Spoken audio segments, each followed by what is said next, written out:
Leo's Thresh variant this third time around for HLE, and then having those counter picks is so critical for how HLE wants to draft. So let's see, the bans are going to look the same so far. The Draven once again gone. And I mean, Lucian is so strong in Guma's hands right now, and they've played it so well, and it's gotten them 2 amazing early games. So I don't think T1 has any reason to change it. This time Rakan is banned. Karma's open.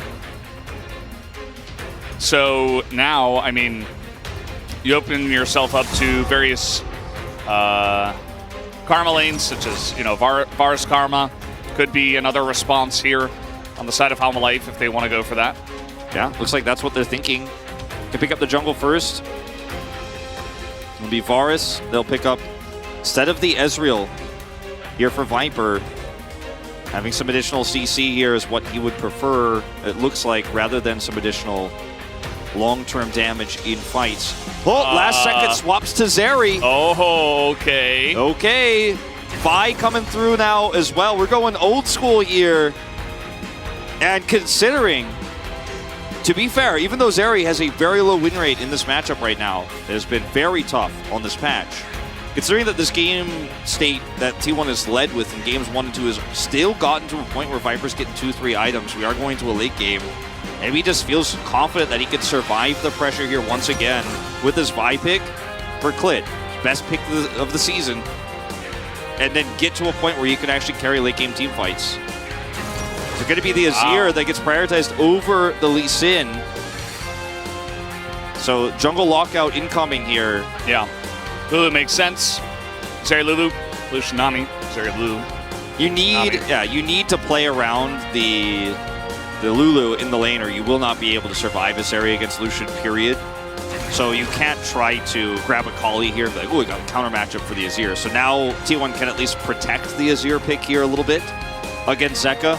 But things like the Lee Sin definitely going to get tossed into the second banning phase here for HLE. Yeah, Lee Sin's got to go, I think. Should be number 1. Besides that, you know, Wukong going to be looked at. So good into Vi. Talia, which has actually been the new age response to the Azir. We saw it in game 1, banned first before the Akali is taken off. Even though Zeka is so famed for his Akali play, the Space was talking about it before, just isn't working right now in this meta. Lee Sin, I mean, you don't have to play it with this T1 composition, but I would give Oner less tools, you know, just ban it. There's a lot of thought that went into that. Maybe they're just considering their pick, you know. It felt like, why not? You know, it's Oner. Take away his Lee Sin. Just do it, you know? So they are going to ban away the Lee Sin. Now, if Sylas is left up here, if they ban the Akali instead, HLE can, for example, pick Jax and then say, are you going to play Gnar into that when I have Sylas available? Becomes very awkward, becomes very difficult for T1. I think the Sylas ban is what I'd go for, but they're going to take away the Akali instead. So Jax becomes really strong here because it works extremely well with Lulu, works extremely well with side laning to get the Zeri to a point in the game where she can survive, or rather, get her to a point where she could scale, but is pushing the opposite side of these objectives. Victor, though, for Zeka, wow, not a pick he's known to play, not a pick he's very good at compared to others in this league. Yeah, he's played it once, 0-1 for Spring. And Victor overall has not had a good win rate. I would imagine it doesn't have a great win rate into Azir either, because that's where it gets picked very often, right? So either way, let's see if it works out for him. I was kind of on the train with you, as maybe a Xin Zhao would be a long time since we've seen that in the LCK. And this is why I thought picking up Jax here could have been quite nice. Is Gnar into it very common, but would have had the opportunity to pick the Sylas. As Gnar is locked in, we still know what this pick is going to be for Oner. Looks very uncomfortable in this game state. It doesn't want to play an AP jungler. This is one he's pulled out a lot in these types of best of threes. Pulling out the stops, I guess. This is very interesting. If we can see another Sylas top in this series. Maybe it's Victor top. Could be. It's been a very long time, but Crown Victor top can be quite strong. Good for side laning. Our dreams are crushed. Yeah, it's going to be K'Sante again here into the Gnar. A matchup that Gnar was picked before K'Sante's nerfs into as a counter. This is Zeus' Gnar. This is his debut pick, one that he got very famous for early on in his career. And you've opted into this because you wanted to pick the Victor. We will have to see if Zeka's Victor performances have improved here because he is playing against the King of Azir. 100 games on this pick now. Yeah. This was his 100th game. This one right here. And now Zeka is tested again in a different way. We talked about it in game 1. The Talia pick. How deep is this guy's champion pool going to go? Can he improve on these slower control mages when he's not playing an assassin? Once again, he's tested. He won in game 1 on the Talia pick. And he's going to have to do it again here on this Victor if HLE are going to take 2 series in a row against T1 to be the only team that beat them twice this season. Everything's coming together here. But I got to tell you, Lucian again, Zeus' Gnar into K'Sante. I feel very confident in what T1 has put together. Yeah, very true. I think that they will just try to get through the lane and say, okay, let's see if King can carry team fights later on. Because remember, they were winning team fights from down gold, from situations you wouldn't expect them to win them. So he must be very comfortable on the pick today. As this guy on the left's going to the army in 2 days. Came for a banger night of League of Legends, that's for sure. What a present. Hanma fan here. See if he will be rewarded for showing up as Oner brings back out the Nocturne. There are so many great ways to snowball this game and to set up engages. All about scaling here on the side of HLE. Absolutely. They have just gone into it so deep. As guys, we are ready. Into game 3 we go.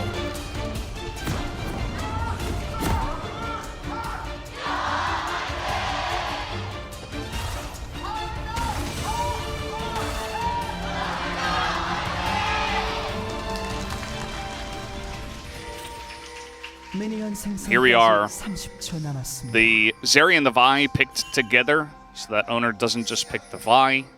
You know, Vi and Nautilus, the two where it's kind of just point and click ults. You would love to just click onto the Zeri and shut her down in team fights, so they deny both essentially because Lucian's already picked, so you're not going to play Lucian Nautilus. Nope. And so he goes for Nocturne instead. That's not a...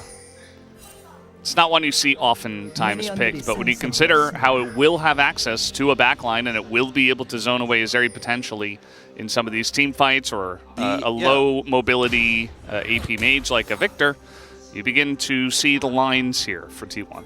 The ability to point and click collapse on a Zeri is so incredibly powerful. In the ability to turn the lights off and gank assist from like anywhere basically on the map, post 6, you can set up for an Emperor's Divide without being seen, without being spotted, as we're going to see the early trade here. That was very well played by Viper, but still, you know, it is level 1. No barrier used. Yeah. See if they try to all in at level 2. Heal used by Guma and Keria. They want to stay healthy so that they can stay in the lane, so that they can try to push for level 2, but they're not going to get ahead of Zeri and Lulu. Oh. Just ain't the way it goes. Not this time. Big damage there for that poke from Guma. And this is one of those lanes where you hold your breath. With these 4 players down here, you know action hits at level 2. And here it comes. Yep. As looking for the Glitter Lance is going to kind of hit Ignite used here onto Viper, as he will also use the barrier. And this is why we approach the Zeri with kind of it's hesitation. It's a matchup where there have been some nerfs, right? And there is a level 2 all-in potential, but it played well, and the Glitter Lances don't hit. You know, the Lucian is going to do more damage, right? His first strike Lucian is, we mentioned this earlier, 100 games of Azir for Faker. Congrats. Huge milestone. Still 5 behind BDD, hard to believe. And, you know, this matchup now, like, Life is just trying to hold these minions here. Flash. Well, he held the cannon as Viper had to back at level 2, and he's going to miss the cannon. And the rib. So this bottom lane is, you know, You can, if you win at level 1, begin to slowly press in your favor. If you're Zeri Lulu, it kind of happened, but immediately Guma and Keria, second they hit level 2, were able to get some very nice trades. Now, also note that Oner is playing around topside this game because the bottom lane, is kind of self-explanatory, is going well for Guma, Keria. It is a Vi that could have come down and punished if he passed bottom side, but did not. So now Nocturne is going to be able to maybe make some plays here topside if Kingen decides to continue to push the issue here, as he is. Zeka's early laning phase, by the way, we talked about it. He's played this champion once this season. It was very popular early on, but he's 0-1 on the champ. Hasn't played it the second time until today. And both of these players just got back at the same time. No massive advantages. And losing Flash as the Lulu in the bottom lane isn't actually going to matter all that much unless there is a follow-up gank or a bubble. This is the kind of trade you can get. You know, he had to use his Flash because he was trying to hold the wave for his AD carry that had to back early. Just not a fun time here for Zeri Lulu at this point in time. Guma gonna sail ahead in CS once he picks all this up. He's got the wave in a very nice spot now. Back here with the push coming through from Viper. Just going to grab a longsword and a dagger. So not a whole lot he's gained this early on into the game, but picking up what he can. As the first Drake will spawn here in 5 seconds. And with the way that this bottom lane is held, could definitely be T1 trying to grab it early. Level 6 coming online for Faker here very shortly.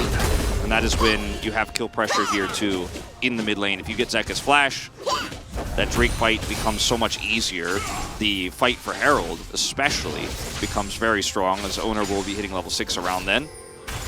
It can make the fight so hard to play out as you try to approach the pit. I mean, this is by no means over down here on the bottom side with the early Dirk, but very much more difficult for Viper and Life to play out, and they will never have Drake Cryo for this first one. As you see, Oner is rotating mid. Yeah, Nocturne mostly just a kind of power farm until 6 jungler. It's kind of like it's almost like a worse version of Wukong that offers something different, as Viper, in a little bit of trouble, has to barrier and use heal on the way out. He's trading secondary summoners. He is again down. Oner is potentially set up some additional damage here. He's seen on this ward, and this is going to zone Viper out of further CS. This is really frustrating, and now this is starting to compound the lead once again. Plate gold going over, right? Okay, there it is. There we go. Plate gold going over. And they have so many control wards in the river. Zeka's also pushed into turret. Had to back a second time. Faker winning this lane now. Oner didn't have any camps, so he was, you know, pressuring bot, as we saw. And then he just pinged the Grump that's just coming up. But now actually trying to punish Klid as the fear will come in. Do have Zeka moving over, but there's a level 6 Azir as he picks up both of them, and Zeka, even though he flashes away, he will be going down as the lethal tempo Nocturne puts in so much DPS. So 2 kills going over to T1 here early. It's already going to be a 1.5 thousand gold lead plus Drake. And this is set up by Faker. He has an early Dark Seal, 3 stacks picked up already. So very far accelerated in this game. Goes ahead and picks up his first mythic component, and you look at HLE trying to force that scenario to go into their favor, but Zeka and Klid just lined up for the Emperor's Divide. Oner is there even pre-6. He helped set up this kill, and this is all about the bot prio, because without bot prio you can't challenge this. Klid wants to so desperately get in there and help out, but with just one press of his R button, Faker manipulates the rift. He says this is my playground. Yeah. And, like, watch this from his first-person view. He's like, wait a minute, they're actually both here? And he just is able to get right past, with the flash here, the gravity field. And that's not enough safety. Zeka thinks he could protect himself there and help get Klid out of there with the gravity field alone, but Faker could just go straight through it. And it's an extreme version of what we oftentimes see in the Azir versus Victor matchup, which is why we often criticized it a lot in the beginning of the season, which is you press your ultimate, Victor has to flash. Now that happened, but also Victor died, including Victor's jungle, which is Klid in this case, and now he doesn't have flash. So the next ultimate, there is a huge amount of pressure. There's a level 6 Nocturne with Paranoia now. So Zeka he's just on wave clearing duty, and he has a lot of vision right now, but it's not a fun time. Viper they're trying to bait the super hard because Viper has level 6, and there is an all-in. If Life hits 6 here, or if Klid is nearby, they could actually try to look for. And with Oner here, Guma and Keria think, okay, we could force this. As you can see, Keria doesn't have his ult yet either. Oner will back, and Klid sticks around a little bit longer here. It looks like we're not actually going to see a commitment. So a little bit of a lull state here as T1 will have Faker's ultimate back up. Oner's going back bot. Yeah, interesting. And I think that HLE expect that they're going to try to rotate top here towards that Herald fight with the Emperor's Divide coming back up. This is a bit tricky, and they definitely think that, right? HLE sending Viper and Life closer and closer, trying to send them up. Oh, they have no idea. Oh, it's a disaster. Yeah, I'm just going to try to burst him down, but it is Zeri after all, so... I mean, at the end of the day, it's just barrier and glide on the wall for Paranoia. And this actually leads to Herald for Klid. And you could tell that they thought they were going up topside because as soon as Nocturne is seen, Kingen sprints to the pit and drops a ward, and he's like, okay, nobody for T1 is actually grouped on this, Klid. You need to be on this now. And so he goes over the wall here and we'll start this up. So it is going to be Herald here for barrier, basically, and Nocturne ult. So this is a huge win for HLE. All right, but no flash here on mid, which is why we can just flash on in. Lethal tempo, Zeka step. This is what I was talking about. It's just a free kill. They're going to hand that one over to Oner. And even though the bottom lane was a little bit not great, they're still able to convert a kill here in mid. Now, there's nothing that Zeka can do. Spell Shield comes through there for Oner. He can just walk right through the gravity field and get out. And he tried his best to sidestep the Emperor's Divide, but you're not going to sidestep the unkillable Demon King. Yeah, I mean, also... 100 games of Azir, by the way. It's insanely difficult to sidestep. Yeah. Like, you gotta be, like, a mastermind, I mean, okay? he did his best. He's hugging the turret, too. It's like, can't do anything. Yeah. Spell Shield for Oner. It takes very little damage from this. Yeah. We'll trade down here in bot, it looks like. Keria is pretty low. Viper ulted. That's gonna be an opportunity here. I mean, calling available for Guma. There's Keria's tidal wave. But I mean, this is a really tough fight. Life has flash, wild growth, so if you actually flash the tidal wave, get on top of Keria, you can kill him. Same, of course, of Guma. It's a really tight lane down here right now. I mean, yeah. It's a tiny CS lead here. Zeri is very happy with the game state. The problem is that Faker is much happier, right? Oner's much happier. And top side of the map going very well for Zeus. So, yeah, the Zeri is doing okay, but that's not good enough when the rest of your map is in shambles and T1 have all the objectives on lock here. The Herald is picked up by Klid, but nowhere to put it right now without a one-team fight. Hey, you can see he's trying to hover down on the bottom side of the map, but Oner's been here in mid the entire game, basically. Especially with Rift Herald off the map, like the top lane has not seen any jungle participation at all. And it's just this. And like, with Paranoia, you're winning topside anyways, and with Paranoia, you're both mid and bot at the same time. You are both places at the exact same time, because that's what Nocturne can offer you. Not to mention that he runs through jungle extremely quickly, does have cooldown boots here already online.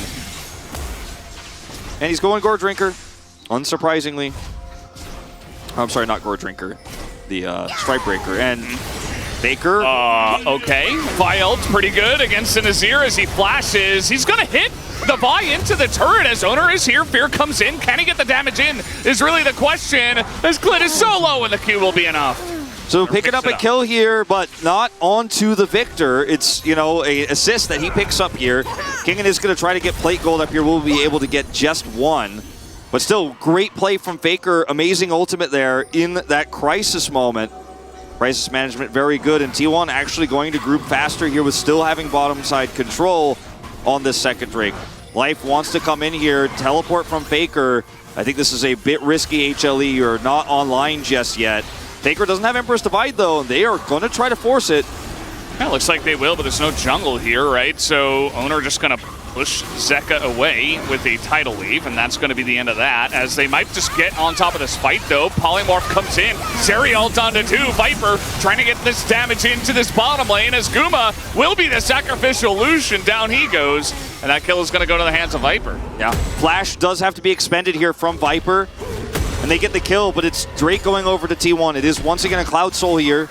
So impactful, but not the game-breaking Drake that you were looking for here, as T1 And Guma getting shut down now means Viper picks up some early gold, and that's the flash into wild growth combo we've talked about so much here in the laning phase. And now the Herald going over, so it's hard to say who really wins out here, but I'm kind of leaning towards HLE. I really feel like this is better for them because they have so much money now injected into their Zeri this early on into the game. And she already had a fairly okay laning phase. And they lost some summoners, but she never died. She only fell 10 CS behind. So watch this one more time here. Faker's timing of his ultimate. Shuffles away, pulls the buy so close here to the turret. Forces a flash, so the kill doesn't go to Zeka. And he's able to trade one back with Oner ulting through. Yeah. Played it about as perfectly as he could. It's good crisis management, as you mentioned, but probably shouldn't have agreed to kill the ward in the first place, to be honest. But you do what you can with the situation. You put yourself in as, yeah, they got the Drake here. Viper able to clean up the kill. Pretty straightforward as they go for the fight when Fid comes in. It's now Faker again in a little bit of trouble, but this time he's got a Nocturne as tons of damage in the Chaos Storm on top of Faker here as one last tick would have done it, but it's not quite enough. Oh man, Faker calculated. He's going for this. He's actually, I think he's got the damage. Yeah, Strikebreaker complete. Oner is 5-0 on Nocturne already. Oh man, this guy is just popping up, and this is just one of the pocket picks of Oner. He has played this so much throughout last year. In best of threes, he usually seemingly only pulls it out when it's game 3, when it's a tough series. Like every time his champion pool is thinned out and he's forced to play a pick like this, he picks it up and he does it well. He's played it against Genji, he's played it against Damwon in the past, and now playing against HLE, 100% kill contribution this game. And once again, Faker looks like he's out of position, looks like he's caught, but they turn it into a superior trade. Plate gold going the favor of HLE. Zeri picking up 262 with that Herald drop. But everything else on the map, T1 colored, as once again Faker is caught. He doesn't have flash, but he's able to dash here. Emperor's Divide pushing him. He realizes with Oner's ult, actually, I should push him left here because we have this kill. It's 100%. Oner gets movement speed here, has Stridebreaker, gets the connect and the fear, and Zeka is dead. Beautifully played. Stridebreaker value. We've talked. 이거 라인 내가 밀게 이러면. He's like, that's busted, man. I'm gonna push the lane. I guess he's referring to the Nocturne, right? Yeah. Like, because Faker keeps almost dying and then trading up. We were jokingly talking about this season, and one of the reasons why Faker's on a lot of people's lists right now for all pros, because he just seemingly almost dies, but then turns it into a positive for T1. That's like his new thing. he's kind of like turned his aggro meter up from like 7 to 9 or something, you know? He's like slowly tinkered with his play style, which is very interesting. Something you can only really notice after watching a player for so many years, and obviously as a player playing for so many years, as Zeus is spacing pretty good, really, really good, as even the Meganar will be avoided and Ghost will be used as King's like, God, man, I don't know what to do against this guy. He had, if he hits a Q3 knock up there, or if Zeus didn't space that perfectly, he could have diagonally all-outed him through that wall into the turret, and that's how he was trying to play around it, but Zeus spaces it perfectly, gets the hyper procs, and then eventually Kingan's out of time. He's pushed away, can't actually play around that wall anymore, has to ghost out. Zeus gets the whole turret, and now he's pushing the inner. Kingan's rushing back to try to defend, but T1, once again with a massive gold lead, not as big as it was in Game 2 at this stage, but we're moving into Soul Point. We'll see if they get another ace. You know, HLE, all of the one-item spikes hit, but those are the spikes you want against T1. You know, you have all your mythics, and they are very important for all of these champions, especially the Ludens here for Victor. But Zeri isn't going to be able to compete with this Gale Force Lucian, with this Azir, all the engage, the ability to just collapse on top of her with this Nocturne. Yeah, I think it's pretty clear that out of the 3 drafts we've seen so far, this has been the most greedy in terms of scaling aspect for the side of Hamalite Esports. I think that's really dangerous to do into T1, but at least the gold lead isn't massive, right? We're 18 minutes in, it's about 4,000 gold. Kangan's at least able to trade the one back. If they can hold on for 20 minutes, you know, 15, 20 minutes, we might have ourselves a good situation for Hamalite Esports, but as of now, T1 are in total control. It's very similar to what I said in Game 1, right? Like I said, oh, you can hold on for 20 minutes with that late game Draven. It could happen, but we said less than 5% chance, you know? It just seems extremely unlikely because T1 is so good at snowballing. I would say the same thing here, but I'll add one extra aspect, is that with Nocturne, snowballing is even better than it was in their draft for Game 1, because he can shadow 2 lanes non-stop while they push hard with these objectives. Sole point is being taken by them. HLE are not going to contest. They have gotten 2 outer turrets here, one for Kingen and one for Zeka, so picking up some money here, which is as good as it's going to get. But things get harder on this next Soul fight. And Zeri, even with 2 items at that point, is not going to be prepped to 5v5. And that's when things get really weird. That's when things get really tough. TP into the bottom inner from the side of Life Esports. The Drake is already gone, right? So, they know that Zeus doesn't have TP and Faker just used his, so they just want to make sure they can save this turret. But yeah, they're just getting out rotated right now. Yeah. Like, now Kingen has a flank angle, but there's a Sun Disc. Guma's a bit low, but you know, you've got some sustain from the Nami. It feels like Life are like, they do not want to let this go without a fight, but they will have their fight, I suppose. Will it work out? As we do have a huge Emperor's Divide in the back line, actually, as Zeka takes forever to go down. Zeri getting tons of value from Viper, but he's only got 1 item.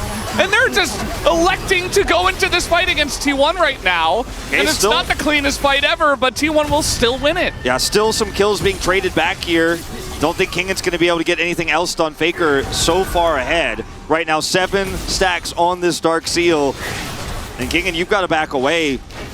The approach here was very sloppy. And Kingen was trying to set up for a flank. They committed teleports. They wanted to defend these turrets. They stopped the bottom inner from going down, but they weren't able to prevent that from happening here in mid. And as Kingen concedes the point he's seen on this ward, Zeus says, okay, Kingen can't stop me. I'm going in. Wild Growth is really good, and the burst damage coming through from Victor is enough to take out Zeus. But the follow-up shuffle into Emperor's Divide from Faker is beautiful. He has flash and he can get over the wall. And this is a 1 fight. Great flash here from Guma to guarantee the Zeri is dead. That's the only way this goes worse. He does end up getting all outed into the turret, but the sacrifice is worth it. T1's gold lead continues to grow. Yeah, it does. And Life, you know, just a bit of desperation, I think, in terms of the decision, right, to go for that kill is, I think you just need to kind of give up some stuff with this kind of draft, you know, otherwise don't draft Victor Zeri. But a little bit too little too late at this point. T1 will enjoy their lead of about 5,000, 4.5, and they do certainly have an insane amount of value and damage. Now, their composition right now with the items they have, so they could potentially try to go for this Baron. Yeah, that's the next question. If you're a T1 fan watching this series, the Baron has definitely been a point of contention. It's definitely been a point that has made you nervous. As T1, the one place they didn't have the outer here is actually topside. With the second Herald, they're going to drop it here very late to try to get an inner too. This is where, got to be careful as HLE trying to contest and trying to defend. Oner here seen on the flank. I don't know. Okay, they're going to try to get in onto Zeus, and a lot of poke comes out from the Victor. Zeka Victor. Yeah, they save the turret for now. It's just a 5 versus 5 here for, you know, 5% of this turret's health. I think T1 just identifying they're stronger right now, and they're going to force fights if they can. As in goes Oner, he's got to stop. Watch a 2-man bubble. Maybe even a 3-man in the front line as Keria's going to hit it. And we are just wiping up Life Esports on the top side of the map. T1 say, you want to fight, you will have it. Yeah. 6-0 and 7 on this Nocturne. I think the game is over. I think it is. 22 minutes. And wow. Zeka, he is just not even able to play the game. Just desperate to try to stop them. They're just going to push down the turrets and take the Nexus. Looks like it. He's just standing next to the soldiers. He knows. Doesn't have any CDs. Down goes the Nexus. 22.5 minutes, and T1 say, we